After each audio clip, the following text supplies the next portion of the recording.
larger Hindu community, which of course includes every caste, because he realizes that if you really want to establish.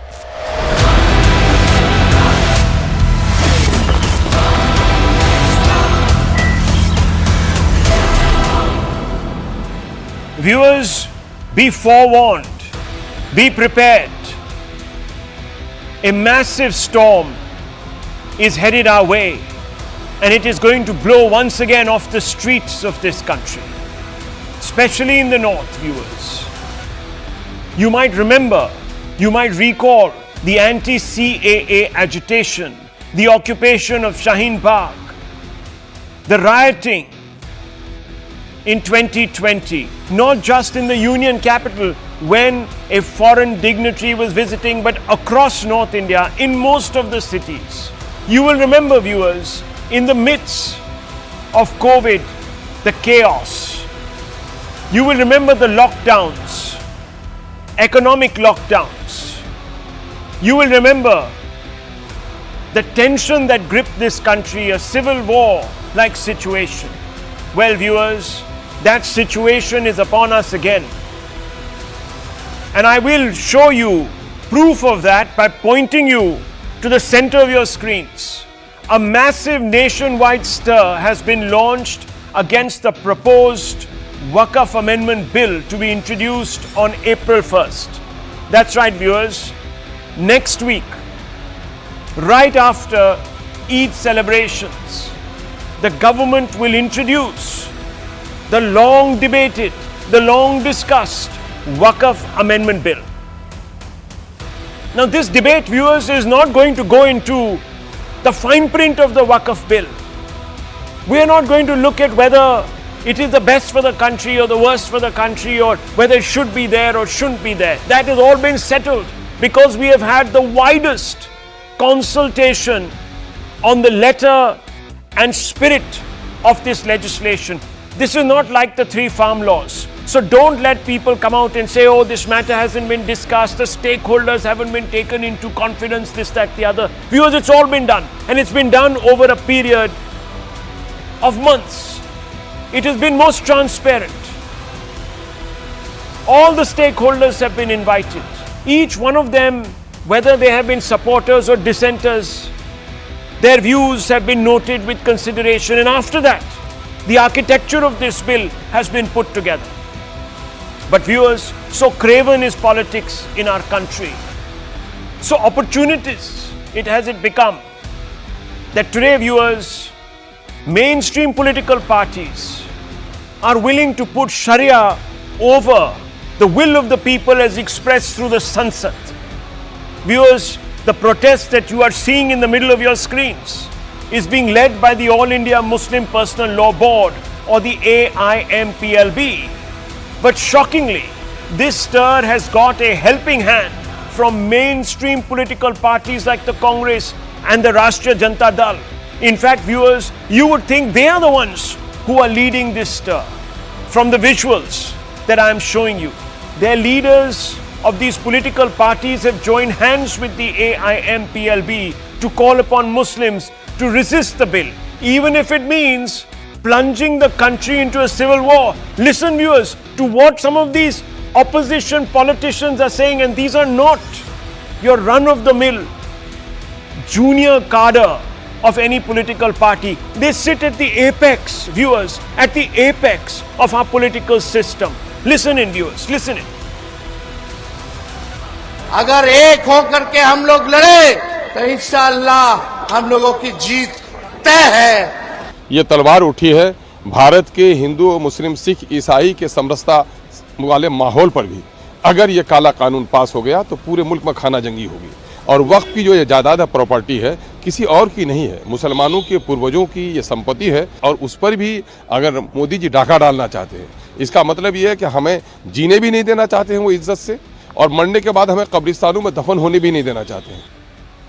Viewers, it's not just the inflammatory nature or the fear-mongering that accompanies the remarks that have been passed by these leaders. It is also the fact that these parties like the Congress, RJD and AIMM that profess to be secular Their leaders roam around with the constitution in their pockets or wave them at everyone.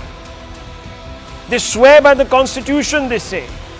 These leaders have joined hands with a rank communal outfit, the All India Muslim Personal Law Board. It's a closed society of sectarian patriarchs, viewers, sworn to prioritizing religious law over constitutional values.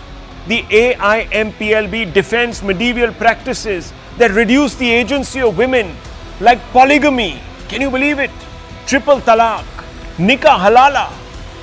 I mean, underage marriage. These are the things that the AIMLPB stands for.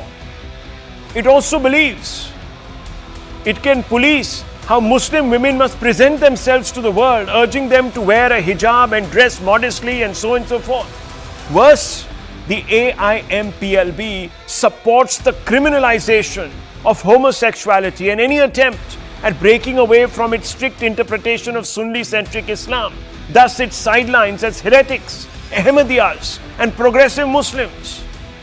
Viewers, this chaperoning of sectarian entities like the AIMPLB by self-professed secular parties like the Congress, like Rahul Gandhi, like the RJD and its leaders, the Yadavs, or even Asaduddin Owaisi, is dangerous and divisive, prompting some big questions. Are parties like the Congress and RJD mainstreaming groups that put the Sharia above Sansad? Another big question: from aligning with the STF in Bengal, SDPI in southern states, and AIMPLB now, has the India bloc not brought religion into politics? Can the Congress and RJD distance themselves from the AIMPLB's regressive views on women's rights? Why is the so-called secular liberal ecosystem silent when the India bloc has publicly joined hands with a sectarian and communal organization? Imagine, you just flip the coin.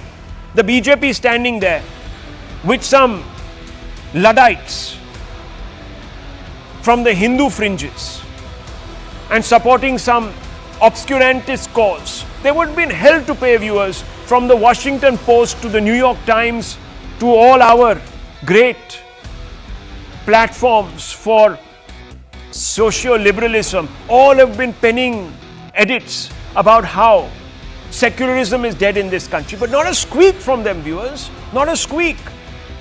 I want to open this up. Some fundamental questions must go out tonight. Anwar Pasha is here with us. We also have Vishnu Shankar Jain, who will be joining us. But I want to begin with you, Mr. Anwar Pasha. You're a spokesperson of the RJD. Do you support, Mr. Anwar Pasha, polygamy, triple talaq, nikah halala, underage marriage? What are you doing with the AIMPLB? Why are you giving them a platform? Mr. Rahul, I think you are trying to build a narrative that has no basis at all. No basis.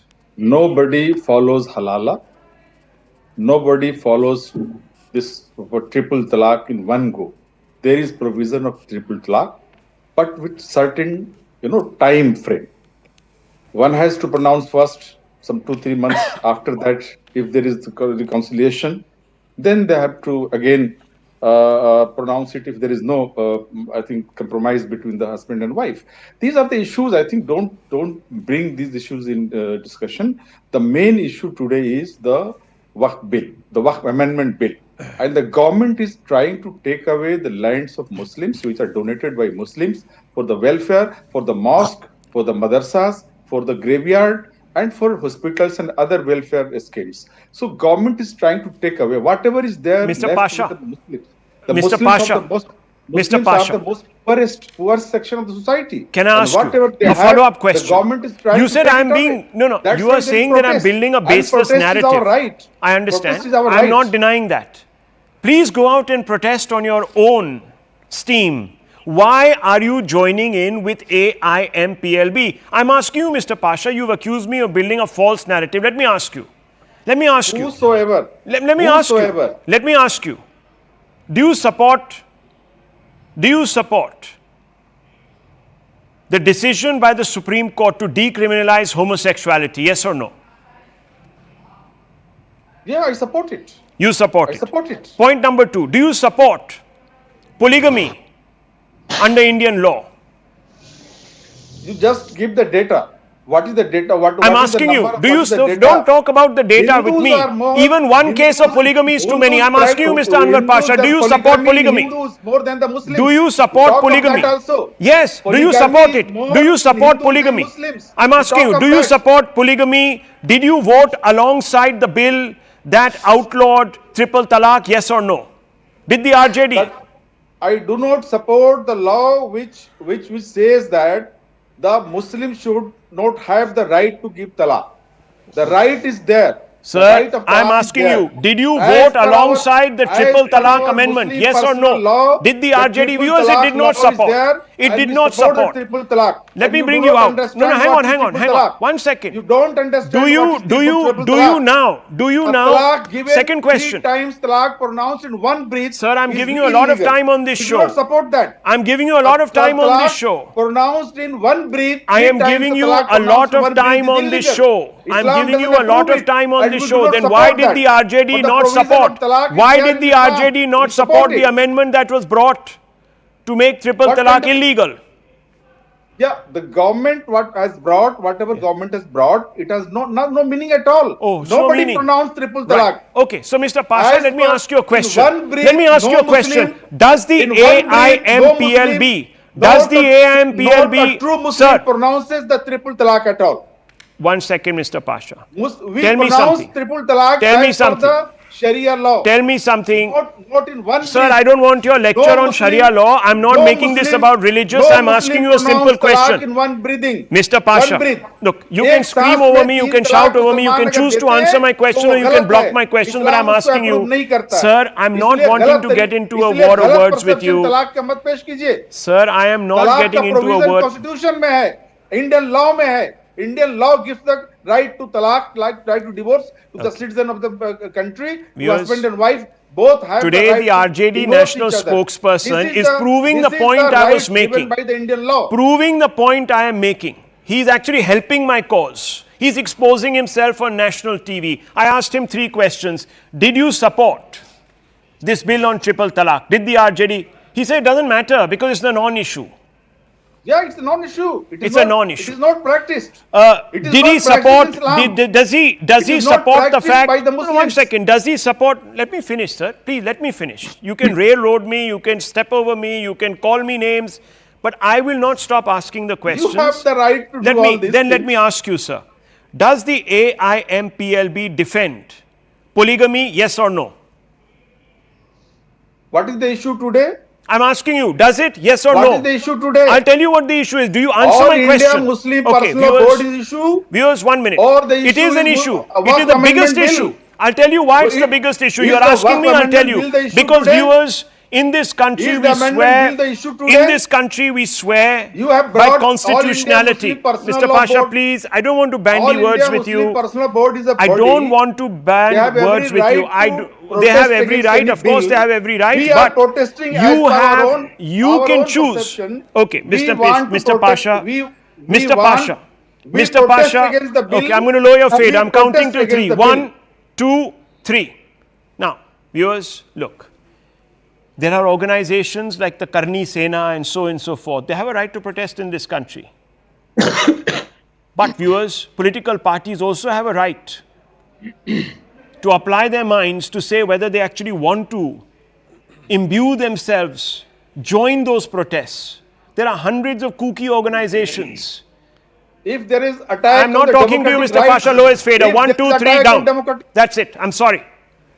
Now, viewers, a lot of people in this country have the democratic right to free speech. You have had some cranks on both sides of the Hindu and Muslim fence that say obnoxious things. Should political parties go and patronize them? No, viewers, they should not. You have had hate preachers in this country. Should political parties give them a platform? In fact, in this country, they have. The Congress has. The Congress ecosystem does. The RJD does, viewers. And today, this is a problem. Today, we have absolute obscurantism which is now being given political support. This is a slippery slope, viewers, because you're bringing in religiosity into politics. The same thing you accuse the BJP, etc., of doing. I want to open this up further. I want to bring in Kamruji. Kamruji, I want to ask you a simple question. Should the Congress be sharing a stage with the AIMPLB? Very simply this, yes or no? Absolutely correct in sharing. Okay. Because we are a responsible opposition party. Okay, I'll leave it at this, viewers. I'll leave it at this. This is the question. This is the question. It's a straight. 1 second. I'll come back to you on the larger issues, Mr. Kamru Chaudhary. Let's first deal with the problem that Mr. Anwar Pasha says. Why do I have a problem with the AIMPLB? Tomorrow, viewers, a man who was pulled up for making a hate speech, Zakir Naik, will peddle his wares in some quarter of this country. And you know what, viewers? They will say that we have a right. Viewers, I'll tell you, I'm not talking through the top of my hat. There was an individual that belonged to the Hamas, a top leader of the Hamas. That individual was given a platform here in this very country. And people said, what's the problem? This is a democracy. There are people in this country who go taking out the janazah of Nasrallah and company, viewers, Islamist terrorists. And there are people in this country that give a wide berth to the AIMPLB that wants to take us back to a regressive time, that wants to, viewers, militate against the agency of women in this country. Now, Mr. Poonawalla, I have to ask you a question. These people say these are non-issues. They have very much a right to stand in support of the AIMPLB. What's your problem? Rahul, it's a democracy. I am surprised that you are outraging at the fact that they are endorsing or legitimizing AIMPLB when they've done far worse. By the way, Lalu Prasad Yadav is on record to say that the ban on Simi was wrong when the Supreme Court placed a ban. You have Lalu Prasad Yadav on record saying that SDPI, PFI in particular when it was banned, should not have been banned. They are on record to go and even get Osama bin Laden's lookalike to campaign for them in an election. The Congress party has alliance partners with IUML, with the ISF. They are alliance partners with the SDPI in Karnataka. They have withdrawn cases on PFI activists. So they've done a lot worse. 1 second, please, I will not interrupt you. Mr. Pasha, you have to realize that we are in the studio, not in Shaheen Bagh.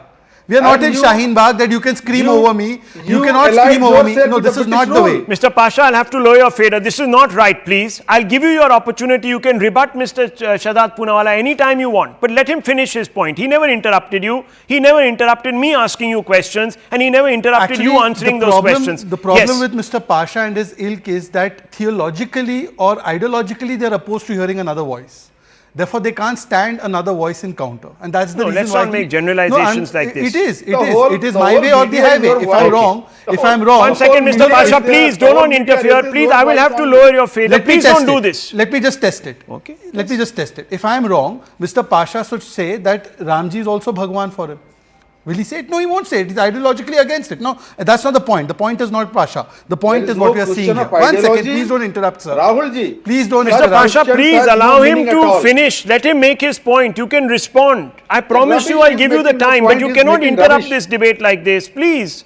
Have some sense of reason. Now, I beg you, sir. I beg you. What you are seeing, Rahul, is that after Rahul Gandhi declares that there is a fight against the Indian state, you have what is nothing short of a call which resembles Jinnah's call for direct action day. This is nothing but thuggery and threats masquerading as political activism. It is nothing but a toolkit of anarchy and propaganda in the hijab of protest. It is nothing where you say insurgency and civil war. Is this Mohabbat ki dukaan or is it Samvidhan? When you have somebody saying Harsh dikha denge to the JPC chief, what is that? When you say Shaheen Bagh bana denge, Shaheen Bagh was declared illegal. These are people who say that they swear by the constitution. Now I have 2 or 3 questions. Point number 1 is that when they say that this Waqf is going to take away lands of people, including Muslims or the masjids, they had said the exact same thing as CAA, that nagrikta chin jayegi. Can Mr. Pasha tell me kitne logon ki nagrikta chini? Now Mr. Pasha, please tell me that when you say hum ek honge inshallah, to hum jeetenge. When Prime Minister says hum ek hai to safe hai, for all Indians that is communal. But hum ek honge to inshallah hum jeetenge against a law which is being passed by Parliament is supposed to be secular. This is the double standards of this ecosystem. So I have been interrupted 15 times. There's no point speaking, Rahul, if this is the way the debate is going to be conducted. 1, 2. Mr. Pasha, I'm lowering your fader now. I'm sorry I have to do this, but you have constantly taxed our patience. This is not right, sir. Yes, Mr. Punawala. The problem is not the AIMPLB. Everybody knows what the AIMPLB stands for. The problem is that parties which swear by the constitution are actually providing them legitimacy and oxygen and mainstreaming their activities and their calls. That is the real problem. We are missing the woods for the trees. Today we should not be asking questions of what the AIMPLB stands for, but we should be asking Mr. Kamruzaman Chaudhary that if he stands for Ambedkar's constitution, Ambedkar said even Gandhi's protests were grammar of anarchy, leave alone something like Shaheen Bagh which they are calling for. Ambedkar never endorsed violence in protests. This was Jinnah's way, not Ambedkar's. And therefore, I think the more part of Kamru is operating and lesser part of Chaudhary is operating on Kamruzaman Chaudhary. Okay, Mr. Kamru Chaudhary, respond to thank you. Shahzad I Penawala request, by Rahul, giving groups like the AIMPB, Oxygen, etc., you are creating a situation where religion is being brought in, where a particular constitutionality is being overwritten. This is what you're doing. This is not something to feel extremely proud of. Yeah, Rahul, may I request half the time that Please, go ahead. has got? Yes, Just yes. half the time. Yeah. You know, You will get before half the coming to interruptions also, Kamru. Just for your number knowledge. one. Because I'm not a verbal stone pelter. Yeah, Rahul can count. I'm the not a verbal interruptions, stone Shahzad pelter, bhai. so you won't get the interruptions Okay. that you got Finish from your Pasha. point. Finish Please your go point. ahead. Finish your Okay, point. you are wasting the time of the debate. Yes. Yeah, Basically, go ahead. you know, Rahul, Mr. before Chaudhary. coming to the subjective matter, let me just place a strong objection to your headline. What does your headline say? Sharia over Sansad, above Sansad for India. And India means India Alliance, you have said. This falsely equates opposition to the anti-Waqf law with an attempt to override India's parliamentary system. In reality, protest against specific laws, whether about land rights or whether about taxation or religious institutions, are common to democracies. These protests appear to be about concern about how Waqf properties are managed, not about replacing parliamentary authority with Sharia laws. This is the main counter to this. Now coming to the ultimate point, by turning this into a Muslims versus Parliament issue, the debate is being shifted away from legal merits of the Waqf Bill, of the Waqf Act, into a religious polarization. And that's what the entire ecosystem strives to achieve. By citing some specific examples, my learned friend Mr. Vishnu Jain is here, citing some specific examples from India where there are crores of land disputes in the country. Out of that, pick and choose some Waqf land disputes and generalize that with the whole of the institution of the Waqf, trying to seize them from the Muslims. That itself is unconstitutional. And let me be very categorical out here. The Waqf that is there in India as it persists, as it's present out here, is always redressed by government nominees within the Waqf board. My point out here is that if you feel so badly about the Waqf, please return all the Waqf properties to their mutawallis. No need to educate by the government. No, 1 second. No need Mr. to Chaudhary, be interference this by is not. Hang Waqf. on. Mr. Chaudhary, the question is, I have no problems if you have a problem with the Waqf board. Express yourself in Parliament. Nonetheless, first make your point, Mr. Punawala. I just want to quickly bring in. Let me prove 20 seconds why your headline or your top line is actually correct, because these are the people who put Sharia, which is the personal law, above UCC. Or else, Mr. Kamruzaman Chaudhary, please take a position and say I am for UCC and not for personal law. You apply it in criminal laws, but not in the civil laws. Well, sir, I do not interrupt you. Sir, you asked for no interruptions. Sir, you asked for no interruptions. Can you give me the same courtesy? Make it an informed debate. When you brought in the UCC, Sir, I have not completed. I am for the UCC. Sir, I have not completed. I have not completed. From the UCC and include Sir, I have not completed. Sir, I have not completed. Your motive. Sir, you have not allowed me to complete. Mr. This is Chaudhary. unfair. This is unfair. First of all, I am not asking you for your personal position. Maybe you don't have you don't want to extend into having somebody who is 17-year-old or 15-year-old as a wife. That's good for you. But I am saying that there is a provision that justifies a 70-year-old marrying a 16-year-old. Do you condemn that? And do you want that position to be taken by the Congress party? Point one. Point two. Please let me complete. Are you in your senses? Sir, you have to have patience. Shahzad, what are you Can you speaking? please allow me to complete, sir? Married a 16-year-old. Mr. Can you Chaudhary. please allow me to complete? Mr. please Chaudhary, allow somebody else. Why? Can you please allow? Why are you getting so triggered by the facts? Lower his fader. I'm not going to allow this cross talk, please. Yes. Secondly, Mr. Kamruzama Chaudhary, is the question is that if you are for Samvidhan, calling for Shaheen Bagh style protests, calling for civil war, is it Samvidhan? Is it the way of parliament, or is it the way of anarchy and Jinnah? Well, quick response, Mr. Chaudhary. Shaheen Bagh style, civil war. Tell me. No, basically, you see, even I was a part of the delegation that deposed before the JPC while it was in Calcutta. We placed number of points. We discussed clause by clause and we placed our objection to it. And when the bill was presented in the parliament, none of these clauses were One taken second. up. Listen, Viewers, just a minute. The problem is, I'll tell you what the problem is here, viewers. An attempt is being made to question the legitimacy of the exercise, despite the fact that everyone has gone there and deposed. That's the problem. The problem is not, viewers, with the bill. This is a way of attacking the process so that you delegitimize the bill entirely. They are not going to look at the bill clause by clause, because clause by clause, in fact, the bill doesn't even add up. Let me tell you, viewers, and I want to bring in two people now to open this up to. 1 second, Mr. Pasha. I want to first bring in Vishnu Shankar Jain. Vishnu Shankar Jain, the apprehension is that people like you are championing the Waqf Amendment Bill, a legislation that they are accusing you, the opposition and others are accusing you of being anti-Muslim. How do you react to this? See, first of all, I must tell you that we are championing a law which is in consonance with the provisions of the Constitution. Now, please understand that as per the present amendment bill, there are very draconian provisions which have still been left unamended from this legislative exercise.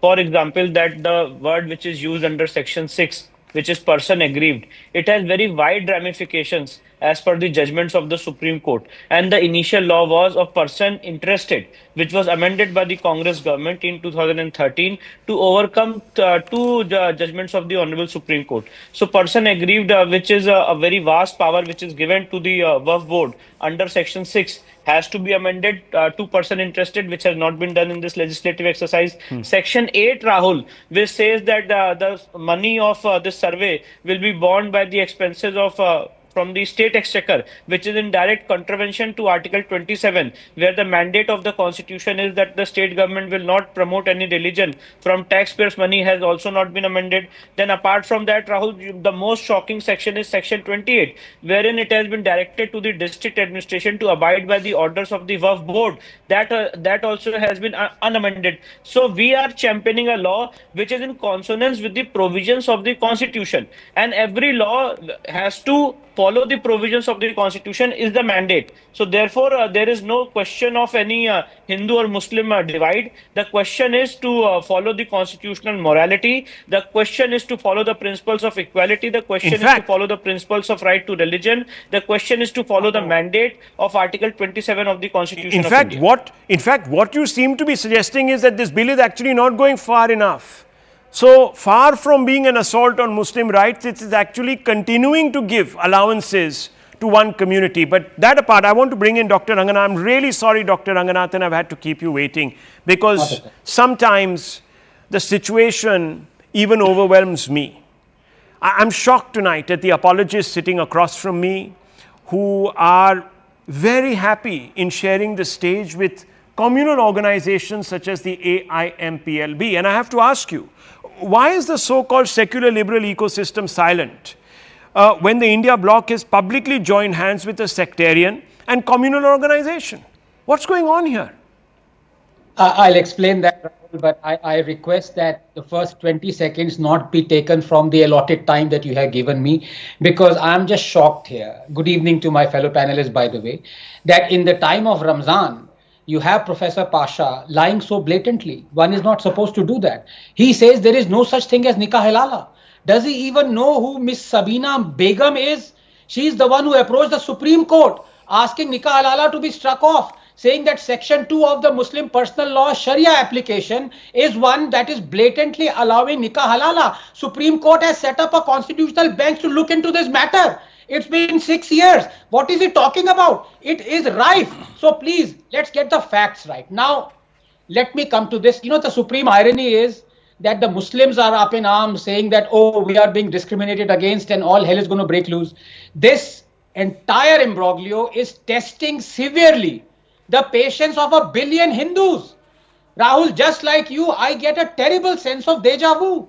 Remember Shaheen Bagh? Disgruntled, hate-filled bigot blocking streets illegally, inconveniencing lakhs of commuters for no rhyme or reason, no logical argument, no rationale, except to display a show of strength.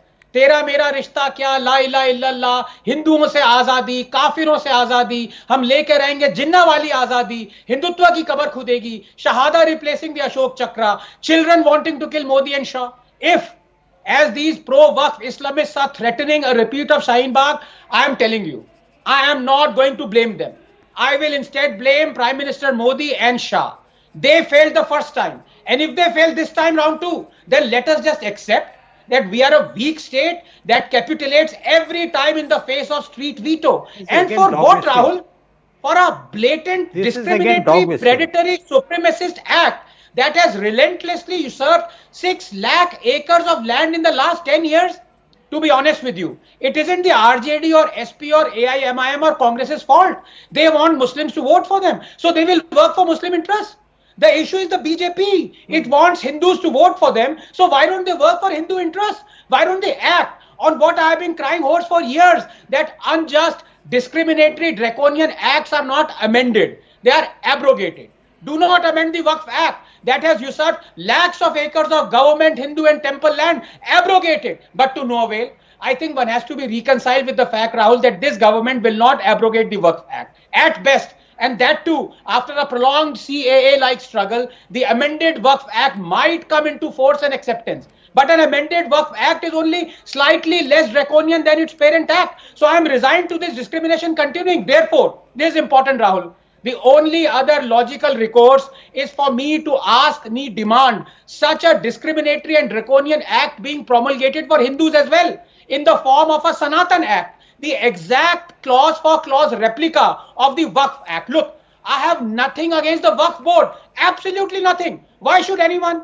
Countless boards, charities, NGOs exist. The problem is the Waqf Act. I repeat, the issue I have with is the act, not the board. Because Rahul, the world over, disputes over property are settled using courts and existing laws that are community and religion agnostic. Why should a particular religious community be armed with another set of laws, those that are patently discriminatory towards member of another community as a primary instrument of defense or indeed of offense? Is there a Hindu equivalent of the Waqf Act? Promulgate one in the interest of equality. Now Then let 10 me address seconds. a few questions because I have to tackle both sides, right? Anand, you have to give others also time. Anand, you have to yield now. Anand, you have to yield. And enjoy the privilege of Anand, you have to yield. This is unfair. Okay, 1 second. Anand, you've been speaking for 6-7 minutes. Clauses or strictures of Hindus equivalent to the Waqf Act. Okay. Anand, you've been speaking for 6.5 minutes. I did not interrupt you once, and I'm going to ask you a few specific questions. Yes, Anand, now you are interrupting and behaving exactly like Kamru. Okay. Ironically, you are behaving exactly like Kamru. So please don't do that. Now let me ask you a few questions. Please, Anand, ask the question. Ask the question. Let's ask Anand, the are you question. intolerant towards my questions? Are you scared of them? Are you scared or are you intolerant or are you both? So you have to listen now. Thank you. And Anand, I hope you will answer them. Anand, I hope you will answer these questions rather than derail the debate. Anand, you have... Okay, gentlemen, let me just step in here. One second. Rahul, please let me have an opportunity. I am in the minority. You have to give me a fair chance. Thank you. Let's get now, back. Please, Anand. I understand what you're saying. Anand, I understand. now, Your point has been taken, Doctor. Yeah. Anand, in yes or no, Anand, in yes or no, without getting perturbed. I've never seen you so perturbed on TV, Anand. Don't get so perturbed. Why are you? Look, you were already removed. But he's spoken for 6 minutes. You have accused him Otherwise, Rahul, why did you need me for this monologue? 1 second. Rahul, you can have this monologue without me. Now let me have my say. I am bringing him in. Yes, now let me have my say. Yes. Anand, without getting into long answers, yes or no questions only. All right? Which you like to do with the other panelists. Has Article 370 been completely abrogated, yes or no? Well, abrogation. No. Yes or no? Anand, don't do this. You've done this plenty times with the other panelists. Answer in yes or no. Are you incompetent? Are you incompetent to answer in yes or no? Just answer yes or no. Yes or no? Has it been completely abrogated? Yes or no? Let him respond. Let him respond. No, it's a yes or no one question. second. Okay, Rahul, it's my time. No, Rahul, this is patently unfair. If you are allowing Let him this, respond. Rahul, it is my time. You would allow Anand to do this with other panelists. You should allow me to do it also. Thank you. Anand, has the Article 370 been... Anand, are you courageous enough to take some questions? Yes or no? Play along. Please, thank Take you. the questions. Has Article 370 been completely abrogated? Yes or no? It's a simple question. No. Correct. Now please hold on. Please hold on. Please hold on. Please hold on. When you yourself acknowledge that Article 370 has been made ineffective by the instrument of Article 370, how are you denying that the same thing won't be done with the Act which has not even come to Parliament? Today we have a JPC report, which by the way, we don't know has been accepted fully or partially. One second, fully or partially. We don't know which law will be taken up by Parliament, but yet here you are pronouncing your judgment like you do. I don't mind that. One second, I don't mind that. This is the way Anand has shown the way that you should oppose something you don't like. The other way is the Kamru Zaman way, where he wants to go on the street and threaten violence. I would accept Anand's way and I would hammer it out in a discussion. Even though Anand is wrong, I don't mind that. Okay, but Kamru Zaman Chaudhary, your ways are wrong. Okay, Thank you. okay. Just 1 second. Can I rebut that? Yes, Doctor, 1 second. Just 1 minute. Look, gentlemen, I don't have all the time. It's half past the hour. I need to also go to another debate. The fact is, I don't want this to become a debate fundamentally about the I's and the T's of this particular act. That was never the intention.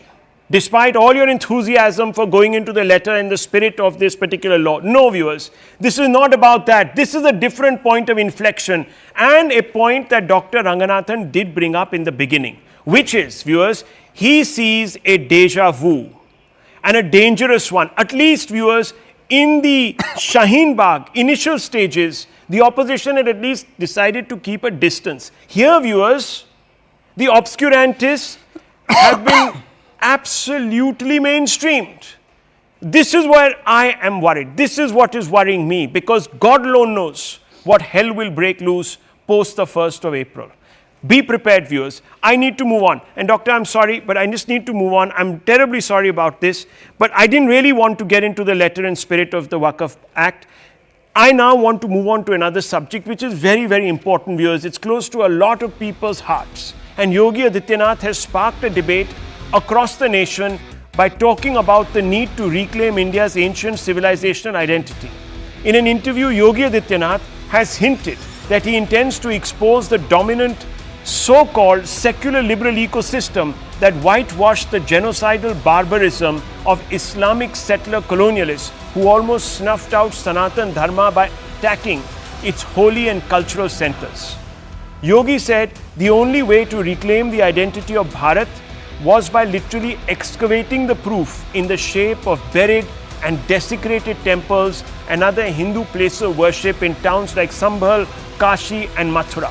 Listen in, viewers. जितने भी होंगे सब ढूंढेंगे, सब निकालेंगे और दुनिया को बोलेंगे कि भगवान ने जिसको आंखें दी हैं वो आके देखो तो क्या हुआ था संभल में। इस्लाम कहता है कि किसी भी हिंदू मंदिर या किसी हिंदू घर को तोड़ करके आपके द्वारा बनाए गई कोई भी इबादत गृह ये खुदा को स्वीकार्य नहीं। क्यों आपने बनाई?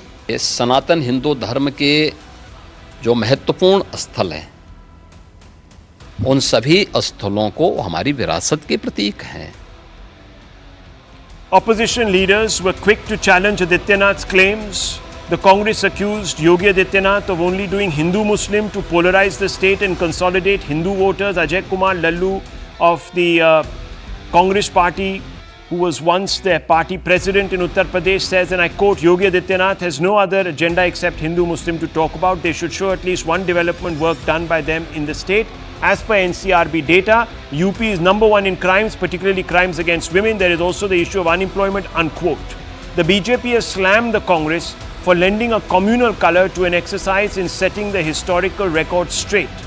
The BJP points out that in the most advanced democracies, an attempt has been made to restore the dignity of indigenous populations who were ill-treated by colonialists. The BJP points out that for far too long, the so-called secular ecosystem has, under the cover of promoting Hindu-Muslim unity, exalted figures like Aurangzeb, Tipu Sultan to appease Muslims for votes at the cost of negating Hindu sentiments. The war of words forces some sharp questions. By excavating temples in Sambhal, backing reclamation of Hindu places of worship in Kashi and Mathura, is Yogi correcting history or demonizing Muslims for electoral gain? It's an open question. Let's go across straight to Dr. Ranganathan first. Dr. Ranganathan, I think Dr. Ranganathan, Yogi Adityanath has made a very, very clear enunciation of what he believes is an essential duty. Many people are saying that he is doing Hindu-Muslim. How do you respond to this? You know, this is the problem when you deal with only facts, and those facts are taken as egregious by one party whose agenda is absolutely clear. You immediately get branded as a bigot or a somebody who's polarizing and doing Hindu-Muslim. Now, what Yogi has said, will anybody point out what is wrong? The fact of the matter is this country is peaceful and plural because it is a Hindu majority. And the fact of the matter also is what Yogi did not say, that India cannot be saved if Hindus are not. The Hindus do not ask for appeasement. They never have. Hindus do not even mind if people belonging to other religions are appeased. History shows us this. All the Hindus are asking for is that the discrimination carried out against them be ebbed, if not stopped altogether. Now, is that too much to ask? The proverbial Hindu Rashtra, Rahul, a rhetorical derisory reference to the dawn of 2014 coined by the left to guilt trip Indians into believing that they were now living in a fascist state where Muslim rights were being stomped upon by brown-shirted, goose-stepping Hindutva soldiers, has gone to celebrate 11th anniversary soon. 11 years of apathy and inaction, of prejudice, of constitutional and judicial discrimination, not against Muslims, but against Hindus. So if Yogi tells the truth, what is wrong in it? Would you tomorrow say that Yogi also said the following, and let me now quote someone, Islam is a closed corporation and the distinction that it makes between Muslims and non-Muslims is a very real, very positive and very alienating distinction.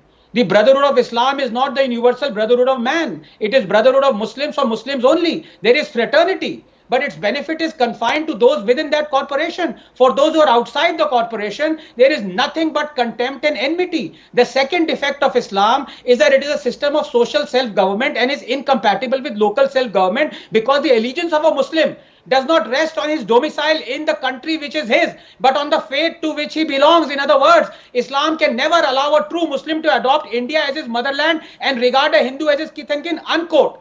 Now I ask you, did Yogi say this? No. Who said this? Dr. Ambedkar. Are you going to brand him a bigot? Are you going to brand him a Sanghi? This is the problem in this country. When you quote facts, that is the problem that you have because people do not accept facts. Okay. Mr. Tariq Khan, you're the spokesperson of the Samajwadi Party. I want to bring you in. Hindus have moved court. Yogi Adityanath has also come out and said, don't apprehend. If I go out there and I excavate the truth, don't think that this is going to militate against Muslims. Muslims are safe in this country till there are Hindus in this country. He says Hindus have moved court. Which community has done that? In Turkey, they reclaimed a church through force. You see the situation in Pakistan, Bangladesh. These are his words, not mine. So Tariq Khan, why are you fear-mongering? In America and in Britain, you support the cause of the indigenous black people in America, for example, when they say that the colonial oppressors, their statues should be removed. In India, when Hindus say that, look, the people who oppressed us, they should not be edified, you have a problem. Why these double standards, Tariq Saab? Just now, Ranganathan Saab talked about views of Ambedkar ji on Islam. What is the view of Ambedkar ji on Hindu Rashtra? Yes. In the book of Partition of India, what he says on Hindu Rashtra, you know what he said? What he said? ये भारत के लिए सबसे बड़ी विपत्ति होगी. I'm quoting it. Don't interrupt, please. Anchor more the time dilwai. What he said, and what was his last 22 pratigya? Will you want me to repeat it? What was he said in that 22 pratigya? Anything about Islam? What he said about the things I don't want to repeat. That is not good. But when you say something quoting Baba Sahab, just quote this also. What he said about Hindu Raj. what BJP is talking about and what all these pundits had been talking about, that they want to make India a Hindu Rashtra. And what was his views on Hindu Rashtra? Point number one. Now, Supreme Court has already in 2024 said that there will be no cases, no another cases of any type of means a mosque being a mandir being searched within the mosque. Okay. Now, problem is this, that since 2022, Supreme Court has asked central government, very important issue, that what is your view on Worship of Act? Since 2022, Supreme Court has been asking central government that what is your view on these places of Worship Act. There is no response from the central government. Abolish it. Why you are not abolishing it? Justice U.U. Lalit was there. He was the Chief Justice. Then there was Chandrachud. Now Mr. Khanna is there. Since 2022, you have the full majority in the parliament. Why you are doing politics on all this all the time? Yogi come that everywhere will search our mandir, all those things. Search it. We are not saying anything. First, abrogate Worship Act. Why you are not abrogating it? It's in your hand. And Supreme Court, by large, asking you that what is your stand? You are keeping just your mouth shut and doing politics. You want votes of Hindu, and you don't want anything for Hindu. Abolish. Okay. Abolish, he says. What's the big deal? We have no problem, but first, walk the talk. Yes. Let the record state that I did not interrupt even once, and I hope Tariq will not interrupt me when I speak. What did Mr. Yogi Adityanath say? It is something that Tariq and I both actually embody. The fact of the matter is that if Tariq or my family felt that they were safer with Muslims, we both would have chosen to be in Pakistan.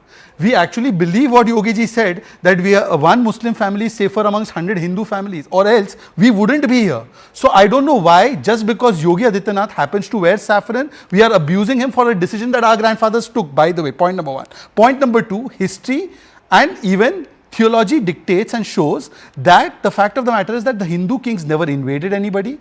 They never actually went and attacked another country. Anybody who came to this land got patronage and they got the shelter, whether it's the Parsis, whether it's the Muslims, whether it's the Christians. Are you denying that fact? It is not deniable. Thirdly, please look at any of the Muslim majority countries right in our neighborhood. Bangladesh, is it safe and secure for Muslims? No. Is it safe for Shias or Aga Khanis or Khojas or Ahmadiyas? No. Is Pakistan safe for many of the Muslims? No. Is Afghanistan safe for many of the Muslims? No. Is Sudan safe for many of the Muslims? No. Iraq, Iran, Libya? No. But India is. All 72 firqas thrive here. The fact of the matter is that that happens because Hindus are in majority. Hindus are essentially secular. Hindus are essentially tolerant. But let me tell you one more thing. Let's see what happened in UP. There were 700 riots under Samajwadi Party. Today, those riots have ended. It may be a small chut-put fight, but those big riots have ended, including Muzaffarnagar. Hindus and Muslims both are safer. One district, one gunda, Mukim Kala, Atiq Ansari, Mukhtar Ansari, all of them done away with. One district, one product. Muslims are safer or less safer. Today, you have a crime rate which is less than the national average in Uttar Pradesh. Muslims are safer or not safer? Muslims get 20 to 30% share in the social welfare schemes of Yogi. Safer or not safer? In fact, even in the Gorakshnath Mutt of Yogi ji, the chief accountant is a Muslim. So, Muslims are safer when Hindus are around in larger numbers. Accept the reality. That is why we are here. Okay. So, Ashutosh Mishra, very simple question. Fear mongering is not going to get you by without addressing a factual question. If India was not safe for Muslims, why do Rohingyas, Ahmadiyas, Afghans, Syrians, Zoroastrians, several other denominations from our neighboring countries want to come here, sir? So, Rahul, I agree with you when you say it should not be a Hindu versus Muslim case. What you are seeing here is actually Yogi, it's an internal BJP politics that is being played out. No, I'm asking you, listen, hang on. You see, the party that you support, the Congress party, demonizes Yogi Adityanath, calling him a communal hate bigot, hate monger bigot. That's what they say. They don't say it because of some internal BJP politics. No, they say it because they mean it.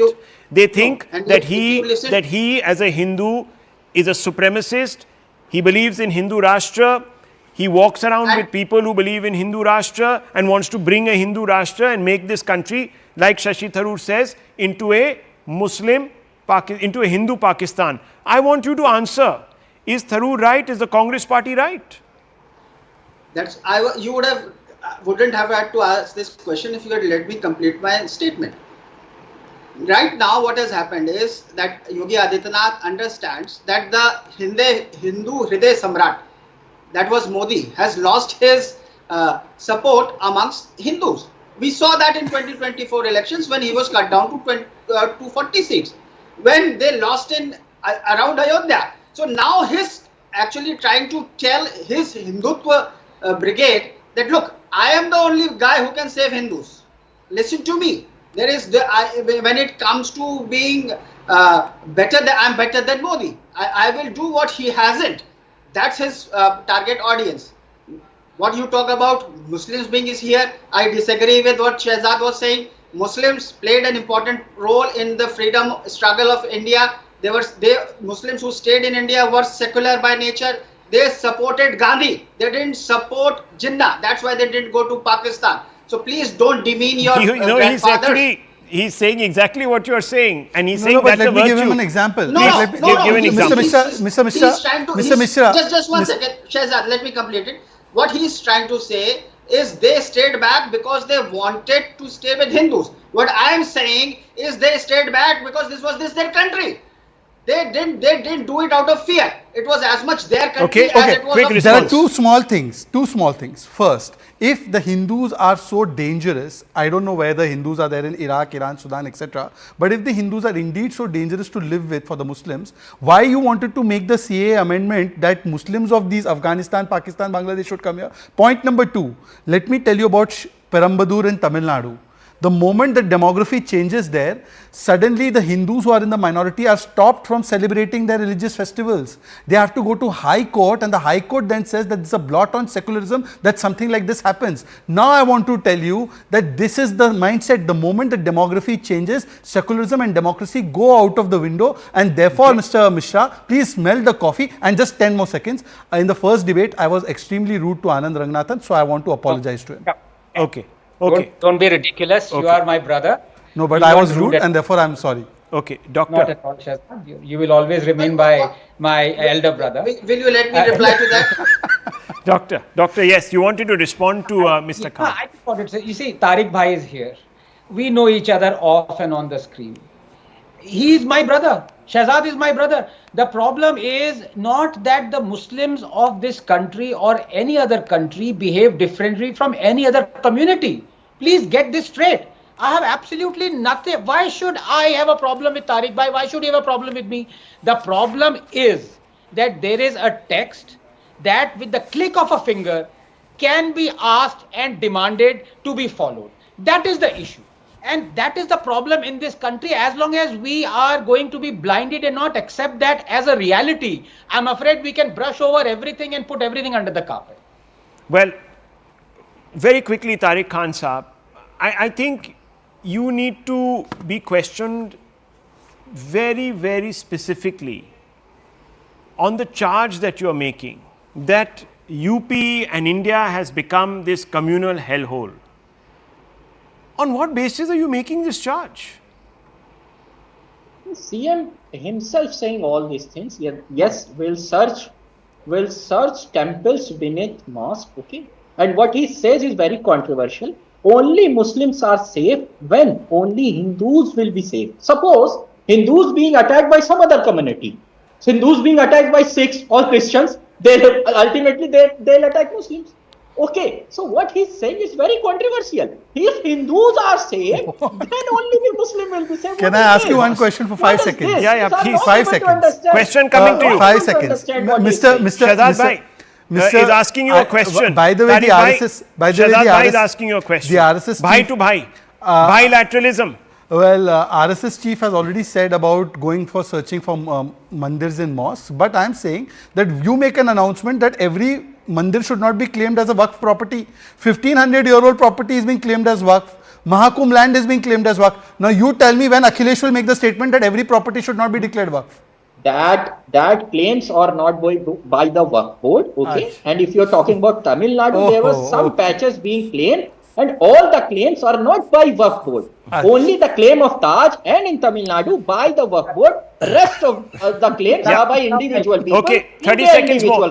Okay, Doctor. See, मैंने already कह दिया, तारिक भाई मेरे भाई हैं, लेकिन इनको भी एक्सप्लेन करना पड़ेगा कि जब बॉम्ब ब्लास्ट हुए 12 मुंबई में, मुंबईकर्स मरे, 257 मुंबईकर्स जिसमें मुस्लिम्स भी थे वो भी मरे, and the terrorist who was hanged to death Yakub Memon, उसके फ्यूनरल पे मुंबई में ही tens of thousands of Muslims आए।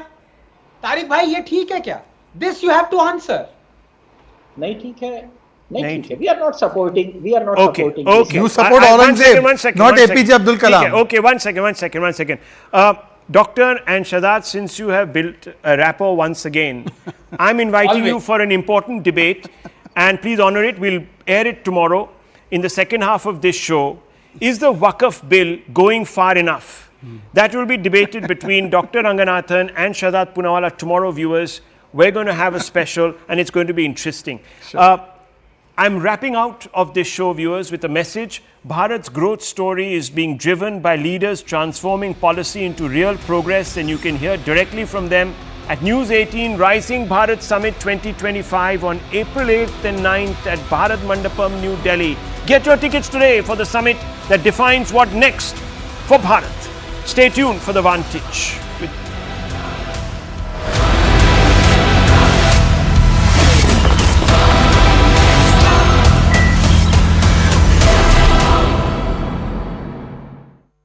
Presented by big statement that has been made by Uttar Pradesh Chief Minister Yogi Adityanath, who has now said that people of all religions are safe in the state, and that if Hindus are safe, Muslims in Uttar Pradesh are safe too. He was speaking exclusively to news agency ANI, where Yogi Adityanath asserted that as a yogi, he wishes for everyone's happiness and highlighted the tolerant nature of Hindus, saying that a Muslim family would feel safe among hundreds of Hindu families. However, 50 Hindu families might not feel safe among hundreds of Muslim families, and that Bangladesh, Afghanistan and Pakistan are examples of the same. Meanwhile, the opposition has now hit out at Yogi Adityanath, calling this an attempt to divert attention from real issues. Let's listen in to the latest war words first. 100 Hindu परिवारों के बीच में 100 हिंदू परिवारों के बीच में एक मुस्लिम परिवार सबसे सुरक्षित रहता है। उसको इसके पर्व और त्योहारों को,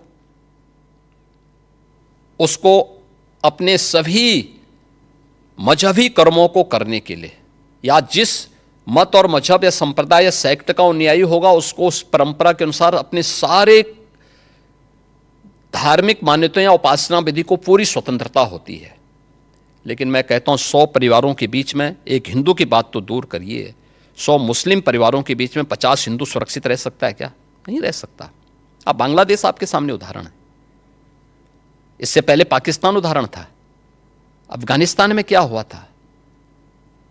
ये चीजें दिखाती हैं, और होशियारी यही है कि कहीं धुआं उड़ रहा हो या किसी को ठोकर लग रही हो, तो हमें ठोकर लगे इससे पहले हम संभल जाएं। उत्तर प्रदेश में मुसलमान सबसे ज्यादा सुरक्षित है, सबसे ज्यादा सुरक्षित है। अगर हिंदू सुरक्षित है तो वह भी सुरक्षित है। अगर दंगे यहां यूपी में होते थे जो 2017 के पहले, अगर हिंदू की दुकान जलती थी तो मुसलमान की भी जलती थी, हिंदू का घर जलता था तो मुसलमान की भी जलती थी। और 17 के बाद से दंगे बंद हुए। अगर हिंदू सुरक्षित है तो मुसलमान भी सुरक्षित है। हमारे मुख्यमंत्री जी ये बताएं, उनकी कुर्सी सुरक्षित है कि नहीं है? कहीं ऐसा तो नहीं कि हिंदू मुसलमान की जो अब सुरक्षा की भावना जाग रही है, कहीं ऐसा तो नहीं कि उनकी कुर्सी डगमगा रही हो? याद होगा जब उन्होंने एक बार योग किया था, कैसे एक टांग पे डगमगा रहे थे।